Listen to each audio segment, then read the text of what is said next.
Hello my dear student, welcome back to Aryan classes. Aryan ક્લાસીસમાં મારા દરેક વાલા વિદ્યાર્થીઓનું હાર્દિક સ્વાગત કરું છું. ચાલો વિદ્યાર્થીઓ, જો કે તમે થંબનેલમાં જોઈને સમજી જ ગયા હશો, કાલે આપણું પેપર છે 27 ફેબ્રુઆરીના રોજ. તમારું જે તત્વજ્ઞાન વિષયનું જે પેપર છે, આ પેપરની મેં ખૂબ સારી તૈયારી કરાવી છે આપણા યુટ્યુબ ચેનલની અંદર. તેમ છતાં પણ અંત સુધી તમારી સાથે હું તૈયાર છું લડવા માટે. તો દરેક મારા એવા વાલા વિદ્યાર્થીઓ જે મારી ચેનલની અંદર જોઈન થયેલા છે, મને ફોલો કરે છે, મારા ઉપર વિશ્વાસ કરે છે, તો બસ તમારા એ વિશ્વાસને ધ્યાનમાં રાખી અને આપણે ફરી એકવાર સારું એવું મોસ્ટ આઈએમપી મોડેલ પેપર, આપણો જે મારો તત્વજ્ઞાનનો પેપર સેટ છે, આ પેપર સેટનું કાલે એક મોડેલ પેપર આઈએમપી પેપર મેં અપલોડ કર્યું હતું અને આજના વિડીયોની અંદર આપણે બીજું મોસ્ટ આઈએમપી મોડેલ પેપર આ વિડીયોની અંદર જોવાના છીએ. આ પેપરમાંથી તમને તમારી પરીક્ષામાં ક્યાંક ને ક્યાંક બેઠે બેઠા પ્રશ્નો જોવા મળવાના છે. તો વિડીયોને જરા પણ સ્કીપ નથી કરવાનું, અંત સુધી બન્યા રહેવાનું છે અને સારા એવા પ્રશ્નોની તૈયારી કરીને જઈશું. તો કાલનું તમારું પેપરના છોતરા પાડી દેવાના છે. હું તમારી સાથે તૈયાર છું મહેનત કરવા માટે, પણ તમારે મારી સાથે સાથે મહેનત કરવા માટે તૈયાર રહેવાનું છે. દિલથી અને દાનતથી તમને સપોર્ટ કરું છું. ચલો શરૂઆત કરીએ, આપણે આગળ વધીએ આપણા વિડીયોની અંદર. ચલો મોડેલ નંબર એટલે કે પ્રશ્નપત્ર 2 આપણું સોલ્યુશન કરવાનું છે. વિભાગ એ ની વાત કરીએ ફટાફટ. આપણે વિભાગ એમાં આગળ વધીએ છીએ. વિભાગ એ આપણો 20 ગુણમાં પૂછાય છે. તમે સારી એવી જો તૈયારી કરેલી હોય તો 20 માંથી 20 ગુણ તમે લાવી શકો છો મારા વાલાઓ, અને ચિંતા કરવાની જરૂર નથી. સરસ મજાના પ્રશ્નો અહીંયા આપેલા છે, વારંવાર પૂછાય એવા પ્રશ્નો છે. ચાલો આપણે તૈયાર કરી લઈશું. પ્રશ્ન નંબર આપણો 1 છે, પી સમુચય ક્યુ વિકલ્પન નિષેધ પી ના સત્યતા કોષ્ટકમાં કેટલા આદ્ય સ્તંભ આવે છે? તો મારા વાલાઓ, હું તમને એવું કહું છું કે અહીંયા તમને જે વિધાન આપેલું છે એમાં તમને આદ્ય સ્તંભ પૂછ્યું છે કે કેટલા આદ્ય સ્તંભ આવે છે. તો તમારે યાદ રાખવાનું છે કે ભાઈ જેટલા વિધાનો હોય એટલા આદ્ય સ્તંભ આવે. તો અહીંયા એક પી વિધાન છે ને એક ક્યુ વિધાન છે, તો એક પી વિધાનનો સ્તંભ બનશે અને એક ક્યુ વિધાનનો સ્તંભ બનશે, રાઈટ? તો કે હા. તો અહીંયા બેન પી છે, એનું શું કરવું? તો વિદ્યાર્થીઓ તમને જણાવી દઉં કે અહીંયા પી છે ને અહીંયા પણ પી છે. તો પી ભલે 2 વખત આવે છે પણ તમારે એને એક જ વખત ગણતરીમાં લેવાનું. એટલે અહીંયા પી અને આ પી એનો તમારે એક જ સ્તંભ બનાવવાનો, આ ક્યુ છે એનો તમારે એક સ્તંભ, એટલે અહીંયા 2 સ્તંભ આદ્ય સ્તંભ બને. તો જવાબમાં આપણે લખીશું કેટલા આદ્ય સ્તંભ બને છે? 2 આદ્ય સ્તંભ બને છે. મારા વાલા વિદ્યાર્થીઓ, ક્યાંક ને ક્યાંક બેઠા પ્રશ્નો પૂછાઈ જાય તો તમને મોજ પડી જાય. બીજું ખાસ કહું છું કે વિભાગ એની અંદર તમારે મેક્સિમમ પ્રશ્નોની તૈયારી કરવી પડે. તમને આપણા જેટલા પણ પેપરો સોલ્વ કરાય છે, તમે ખાલી વિડીયોની અંદર મારો વિડીયો સતત જોશો તો વિડીયોની અંદર વિડીયો જોવાથી અમુક હું બેઠા પ્રશ્નો વારંવાર રિપીટેડ થાય છે, તો તમને જણાવું છું કે આ પ્રશ્ન ભાઈ ફરીથી આવ્યો. તો એકનો એક પ્રશ્ન તમે 5 વખત જુઓ તો એ પ્રશ્ન તમને યાદ રહી જાય કે નહીં? તો પછી કાલના પેપરમાં બેઠા હોય તો પેપરના છોતરા પાડો કે નહીં? બસ એવી તૈયારી તમને હું કરાવું છું મારી ચેનલમાં. આ તો તત્વજ્ઞાન છે, આવા તો દરેક વિષયની તૈયારી આપણી ચેનલમાં આ જ રીતે કરવાની છે, એટલે તમારે મોજમાં રહેજો. હાલો, પ્રશ્ન નંબર આપણો 2 છે, જો જટિલ સંયુક્ત વિધાનમાં એક જ સાદું વિધાન હોય તો સત્યતા કોષ્ટકમાં કેટલી હરોળ આવે છે? મસ્ત પ્રશ્ન પૂછ્યો છે ભાઈ, કે જટિલ સંયુક્ત વિધાનમાં એક જ સાદું વિધાન હોય તો હરોળ કેટલી આવે? તો આ પ્રશ્ન મેં તમને સોલ્વ કરાવી દીધો છે, ખોટું ના બોલતા હોય. કે જો એક સાદું વિધાન હોય તો હરોળ એટલે કે આડી લાઈન 2 બને, તો અહીંયા જો 2 આવે જવાબ. એક સાદું વિધાન હોય તો હરોળ કેટલી આવે? 2 આવે. 2 સાદા વિધાન હોય તો હરોળ 4 આવે. 3 સાદા વિધાન હોય તો હરોળ 8 આવે અને 4 સાદા વિધાન હોય તો હરોળ 16 આવે. લગભગ 5મી વખત હું આ પ્રશ્ન સોલ્વ કરાવી દઈ છું. એક વખત આ 3 પૂછી લીધો તો કે 3 સાદા વિધાન હોય તો હરોળ કેટલી આવે? તો 8. એક વખત સીડી માં પૂછ્યું કે સીડી ના નિયમમાં કેટલી હરોળ આવે? તો એમાં 16 જવાબ આવતો હતો. અને એક આ પ્રશ્ન આવ્યો છે કે એક જ સાદું વિધાન હોય તો હરોળ કેટલી આવે? તો 2 આવે. તો મેં તમને અહીંયા એક પ્રશ્નમાંથી 4 પ્રશ્નો સમજાવ્યા. હવે તમને ગમે તે પૂછાય તો તમે લખી શકો કે નહીં? તો થોડું તમારું માઇન્ડનો ઉપયોગ કરવાનો. લાગતું હોય ત્યાં લગાવવાનું. શું? તમારું મગજ. હાલો, 3માં એમ વિકલ્પન n, નિષેધ m, તેથી n, દલીલ માટેના આ સ્થાનાપતિ નિદર્શનનું રૂપ નીચેનામાંથી ઓળખાવો. હવે જ્યારે આવું આપે એટલે કોઈ ચિંતા કરવાની નહીં. અહીંયા m છે તો m ની જગ્યાએ p લીધો છે. તો કાંઈ નહીં, એમની જગ્યાએ પી હશે. પછી અહીંયા વિકલ્પન છે તો વિકલ્પન એમનું એમ આવવું જોઈએ. પછી અહીંયા એન છે, એનની જગ્યાએ અહીંયા ક્યુ લીધો છે તો ક્યુ. પછી અલ્પવિરામ તો અલ્પવિરામ. પછી નિષેધ તો નિષેધ. પછી એમ છે, એમની જગ્યાએ અહીંયા પી લીધો છે તો આપણે ફરી પી મૂકો. પછી 3 ટપકા છે અહીંયા તો આપણે કરો 3 ટપકા. અને પછી અહીંયા એન છે, એનની જગ્યાએ ક્યુ લીધો છે તો અહીંયા ક્યુ આવશે. આવું વિધાન તમને કઈ જગ્યાએ દેખાય છે? જોજો તમે પી વિકલ્પન ક્યુ. અહીંયા પી વિકલ્પન ક્યુ છે પણ અહીંયા નિષેધ નથી તો આ ઓપ્શન ગયો. અહીંયા પી વિકલ્પન ક્યુ છે પણ નિષેધ નથી, ઓપ્શન ગયો. અહીંયા પી વિકલ્પન ક્યુ છે, નિષેધ નથી એટલે આ પણ ઓપ્શન ગયો. તો વધ્યો આપણો એક જ ઓપ્શન, પી વિકલ્પન ક્યુ, નિષેધ પી, તેથી ક્યુ. આ આપણો જવાબ આવશે ઓપ્શન નંબર 4. ચલો જવાબ શું આવશે? Option number D. ચલો પછી આગળ વધું છું. પ્રશ્ન નંબર આપણો 4 છે. જે દલીલ અપ્રમાણભૂત ન હોય તે દલીલ કેવા પ્રકારની હોય છે?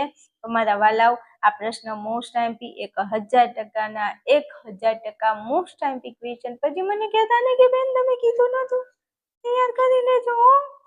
હવે અહીંયા જે દલીલ અપ્રમાણભૂત ન હોય તો દલીલ કેવા પ્રકારની હોય? તો અને કાઢી નાખો તો જવાબ આવ્યો પ્રમાણભૂત. લે, પ્રશ્નમાં જવાબ આપેલો છે હો. જે દલીલ અપ્રમાણભૂત ન હોય તો દલીલ કેવી હોય? પ્રમાણભૂત હોય. આ તમારો જવાબ 1000%. મારા ગળાના હમો તૈયાર કરી લેજો. હા, હાલો પછી 5માં, પી વિકલ્પન ક્યુ અને નિષેધ ક્યુ, તેથી પી. આ રૂપ કયા નિયમનું છે? આ પ્રશ્ન અઢળક વખત આવી ગયો, ખોટું નહીં બોલતા મારા વાલાઓ. તો જવાબ આવે ડીએસ. પી વિકલ્પન ક્યુ, નિષેધ ક્યુ, તેથી પી. આ રૂપ કયા નિયમનું છે મારા વાલાઓ? તો ડીએસ ના નિયમનું છે. તૈયાર કરી લેજો. પછી કહેતા નહીં કે કીધું નહોતું. જવાબ આવે ડીએસ. મોસ્ટ આઈએમપી પ્રશ્ન છે. હાલો પછી, ઉત્તરાંગના નિષેધ પરથી પૂર્વાંગના નિષેધને લગતા નિયમને સંક્ષેપમાં શું કહે છે? મેં તમને સમજાવ્યું તું, ટ્રીક આપી હતી, ફરી ટ્રીક આપું છું. જો યાદ ન હોય તો નિષેધ ને નિષેધ 2 વખત નિષેધ આવે એટલે યાદ રાખો એમટી. એમટી નો 2 વખત નિષેધ થાય એવું યાદ રાખવાનું. એમટી 2 વખત નિષેધ.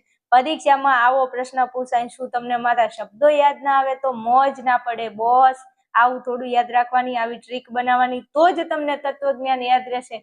કોણ કહેશે કે તત્વજ્ઞાન સહેલો વિષય છે? મેં સાંભળ્યું છે બધાના મોઢે કે તત્વજ્ઞાન તો બહુ અઘરો વિષય છે, પણ હું ભણાવું છું તો કદાચ તમને તત્વજ્ઞાન અઘરું નહીં લાગતું હોય તો કોમેન્ટ કરજો કે તમારા લીધે તત્વજ્ઞાન સહેલું લાગે છે એમ.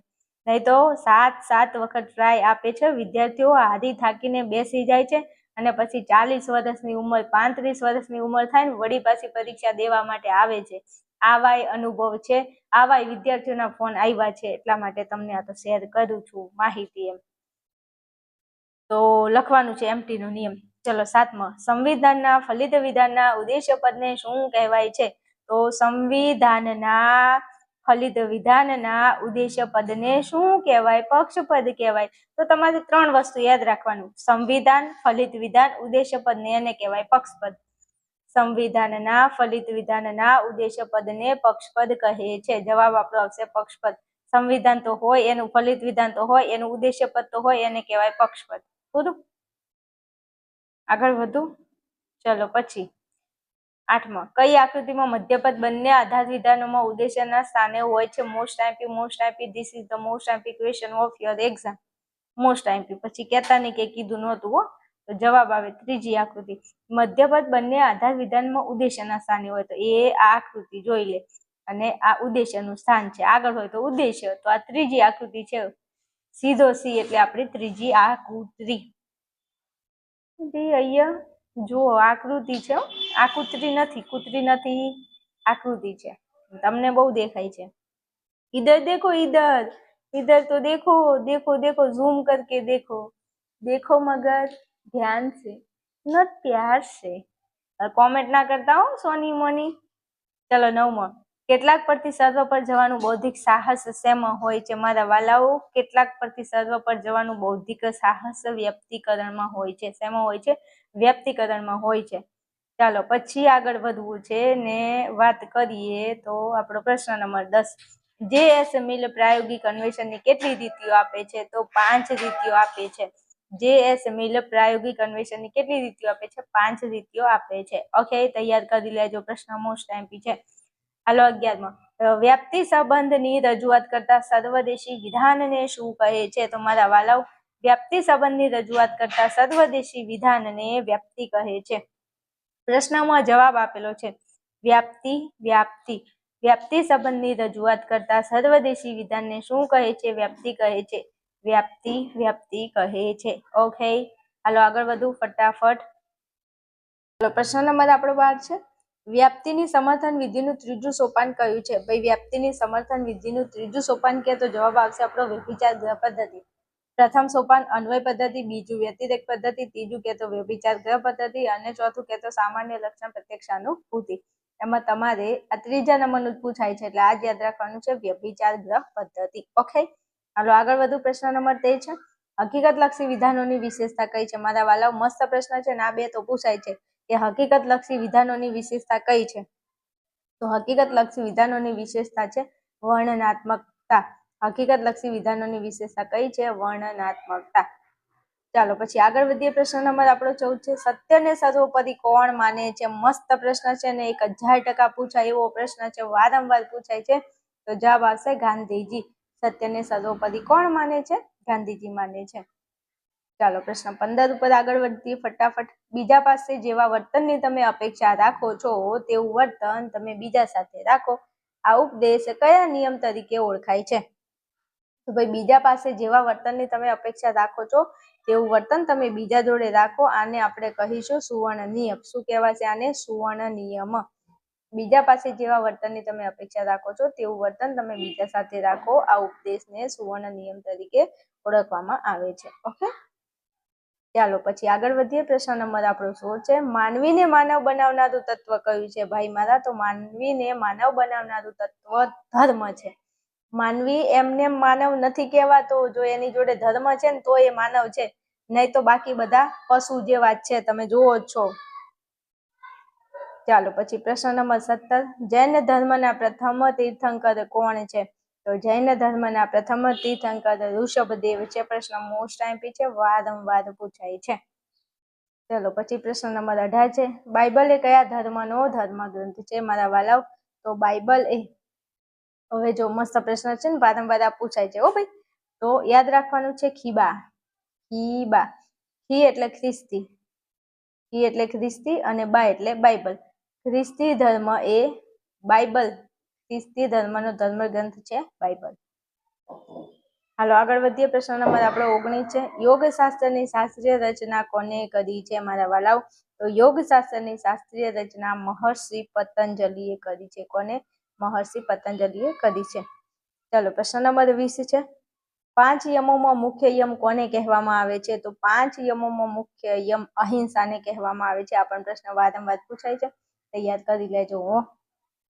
હાલો ફટાફટ, ટાઈમ નથી બગાડવો, આગળ વધું છું. વિભાગ બી ઉપર મારા વાલા વિદ્યાર્થીઓ, કાલે તમારે 3 વાગે તત્વજ્ઞાનનું પેપર છે. હજુ સુધી તમે કોઈ તૈયારી કરી જ નથી, પહેલી વાર આ વિડીયોમાં વિઝિટ કરો છો, અથવા તમારે સારી તૈયારી કરવી છે, પાસ થઈ જવું છે, ગમે તે કરી અને તમે જો મહેનત કરવા માટે તૈયાર છો તો એક સરસ મજાનો રામબાણ ઈલાજ આપું છું. આપણે આર્યન ક્લાસીસ એપ્લિકેશનમાં તત્વજ્ઞાનનો એક સરસ મજાનો મેં પેપર સેટ તૈયાર કરેલો છે અને આ પેપર સેટની અંદર તમને 6 પ્રશ્નપત્ર મળે છે. મારા વાલાઓ હાલ તમે જે પેપર જોઈ રહ્યા છો એ મારા પ્રશ્નપત્રનું જ બીજા નંબરનું પેપર છે. એવા 6 પેપર મેં આપેલા છે. ટાઈમ લઈ અને વ્યવસ્થિત જો કાલે 3 વાગે પેપર છે, પહેલા આટલું કરી નાખો. વિભાગ એ, બી અને સી, આ એબીસી નું સોલ્યુશન તો મેં વિડીયોના સ્વરૂપે આપેલું છે. ડી અને ઈ ની તૈયારી તમારે કરવાની રહેશે. આટલું કરી લો તો તમે બિંદાસથી આરામથી પાસ થઈ જવાના છો. હવે વધારે કોઈ માહિતી મેળવવી છે તો અહીંયા સ્ક્રીન ઉપર આ જે મારો નંબર છે એના ઉપર ફોન મેસેજ કરી અને વધારે માહિતી તમે મેળવી શકો છો. ચલો વિભાગ બી ની અંદર પહેલા નંબરનો એટલે કે 21મા નંબરનો પ્રશ્ન છે કે વિધાન માટેના રૂપના પ્રકારો કેટલા છે? મારા વાલા 3 છે. વિધાન માટેના રૂપના પ્રકારો કેટલા છે બેટા? 3 છે. કયા કયા? એક છે તદેવાર્થક, બીજું છે સ્વવ્યાઘાતી અને ત્રીજું છે પરાયત. તદેવાર્થક, સ્વવ્યાઘાતી અને પરાયત. ઓકે, હાલો પછી પ્રશ્ન નંબર આપણો 22 છે. દલીલનું મૂલ્યાંકન કઈ ભાષામાં થઈ શકે છે? તો ભાઈ દલીલનું મૂલ્યાંકન પ્રામાણ્ય કે અપ્રામાણ્ય, પ્રામાણ્યની ભાષામાં થઈ શકે ને અપ્રામાણ્યની ભાષામાં થઈ શકે. તો લખવાનું પ્રામાણ્ય કે અપ્રામાણ્યની ભાષામાં થાય છે. ચાલો પછી પ્રશ્ન નંબર 23 છે. એમપી ના નિયમનું નામ લખો. મસ્ત પ્રશ્નો છે ભાઈ, ચેપ્ટર 3 નો પ્રશ્ન છે, મોસ્ટ એમપી છે. એમપી ના નિયમનું નામ લખો. તો પૂર્વાંગના સ્વીકાર પરથી ઉત્તરાંગના સ્વીકારને લગતો નિયમ. શું? પૂર્વાંગના સ્વીકાર પરથી ઉત્તરાંગના સ્વીકારને લગતો નિયમ. પૂર્વાંગના સ્વીકાર પરથી ઉત્તરાંગના સ્વીકારને લગતા નિયમને એમપી નો નિયમ કહે છે. ઓકે, હાલો આગળ વધુ. પ્રશ્ન નંબર 24. પદ ચતુષ્ટયનો દોષ કેટલી રીતે થાય છે મારા વાલા? તો 2 રીતે થાય છે. પદ ચતુષ્ટયનો દોષ કેટલી રીતે થાય છે ભાઈ? તો 2 રીતે થાય છે. ચલો પછી પ્રશ્ન નંબર આપણો 25 છે. વ્યાપ્તિકરણ એટલે શું? તો વ્યાખ્યા બોલું છું, સાંભળજો. એકદેશી અથવા વિશિષ્ટ આનુભવિક હકીકતોના નિરીક્ષણને આધારે એ હકીકતોને લગતા સર્વદેશી નિયમ તારવવાની માનસિક પ્રક્રિયાને બેટા વ્યાપ્તિકરણ કહેવામાં આવે છે. મારા વાલા, મારું એક પ્રિય વિદ્યાર્થીને 100માંથી એને 99 માર્ક આવ્યા છે. એક માર્ક ક્યાં કટ થઈ ગયો? તો આ વ્યાપ્તિકરણની જે વ્યાખ્યા પૂછી લીધી એમાં એક માર્ક્સ હટ કરતો ઉડી ગયો છે. તમારે તત્વજ્ઞાનમાં 100માંથી 100 નો ટાર્ગેટ છે ને, તો આવી વ્યાખ્યાઓ ખાસ તૈયાર કરજો. ચલો 26માં. ન્યાય દર્શનના પ્રતિપાદકોને શું કહે છે? નૈયાયિકો કહે છે. મોસ્ટ એમ્પી ક્વેશ્ચન પૂછાયો છે. ન્યાય દર્શનના પ્રતિપાદકોને નૈયાયિકો કહેવામાં આવે છે. ચાલો પછી પ્રશ્ન નંબર 27. મોસ્ટ એમ્પી એમસીક્યુમાં વારંવાર પૂછાય ને વિભાગ બી માં બેટા વારંવાર એટલે કે વારંવાર પૂછાય છે. શું કીધું છે? વાપરવાથી વધે એવું ધન કયું? તો વિદ્યારૂપી ધન. વિદ્યારૂપી ધન એ વાપરવાથી વધે છે. વિભાગ એ માટે મોસ્ટ એમપી, બી માટે મોસ્ટ એમપી. પછી મને કહેતા નહીં હો કે કીધું નહોતું. એટલે મારા વાલા, મારા કલેજા તૈયાર કરી લેજો હો. ચાલો પછી 28માં. ધર્મ શબ્દના કોઈ પણ 2 પર્યાય લખો. રિલિજિયન અને મજહબ. રિલિજિયન અને મજહબ. ધર્મ શબ્દના કોઈ પણ 2 પર્યાય લખો. રિલિજિયન અને મજહબ. આ 2 એના પર્યાય એટલે કે એના સમાનાર્થી. ધર્મના સમાનાર્થી શબ્દો રિલિજિયન અને મજહબ છે. ઓકે, ચલો પછી વ્યાપક ધર્મ ભાવના પુસ્તકના રચયિતા કોણ છે? તો ગાંધીજી છે. કોણ છે? આપણા ગાંધી બાપુ છે. તો જવાબ લખજો ગાંધીજી. ચલો પછી પ્રશ્ન 30. પ્રત્યાહારનો અર્થ શું થાય? તો પાછા વળવું અથવા તો પાછું વળવું. પ્રત્યાહારનો અર્થ તમે શું લખશો? પાછું વળવું. 30 પ્રશ્નો અહીંયા તમને મસ્ત સોલ્વ કરાવી દીધા. એ બી નું સોલ્યુશન આપ્યું છે. સી તમારે જોવો હોય તો તમે જોઈ શકો છો. આ સી ના પ્રશ્નો છે, સરસ મજાના આપેલા છે. જોઈ અને તમે આનું સોલ્યુશન કરી શકો છો મારા વાલાઓ. ચલો અહીંયા તમને વિભાગ ડી ના ક્વેશ્ચન આપેલા છે. આ દલીલ મારા વાલાઓ આ મોસ્ટ આપી છે, તૈયાર કરી લેજો. પછી કહેતા નહીં, આ પણ એકવાર જોઈ લેજો ને શીખી લેજો. ચલો આ વ્યાપ્તિઓ જો તમને આવડે તો ખાસ કહું છું, આ વ્યાપ્તિઓ ખાસ તૈયાર કરી લેજો. ખાલી વ્યાપ્તિઓનું નામ તમારે લખવાનું છે. ચલો પછી અહીંયા તમને વિભાગ ડી ના બીજા આઈએમપી ક્વેશ્ચન આપેલા છે, એકવાર તૈયાર કરી લેજો. કાલે બેઠે બેઠા પ્રશ્નો જોવા મળશે હો. પછી કહેતા નહીં કે કીધું નહોતું. એમાં વિભાગ ઈ માટે તા સમુચય જો રામબાણ ઇલાજ આપું છું, સમુચય 100% પૂછાવાનું છે. કાલના પેપરમાં તમે જોઈ લેજો. એટલે કહું છું તૈયાર કરી લેજો. અને અહીંયા આ ખાસ વિદ્યમાન ધર્મો અને તેના સ્થાપકો, એના ધર્મ ગ્રંથો, સર્વધર્મ સંભાવ, પછી ટાળવા યોગ્ય સદગુણો, દુર્ગુણો, આટલા પ્રશ્નો તો વિભાગી માટે તમે તૈયાર કરી લેજો. ઓકે, ચાલો વિડીયોને અહીં રાખું. વિડીયો ગમે તો લાઈક, શેર અને સબસ્ક્રાઇબ કરી લેજો. કેવું ન પડે. ચલો સવારે આપણે મળીએ છીએ.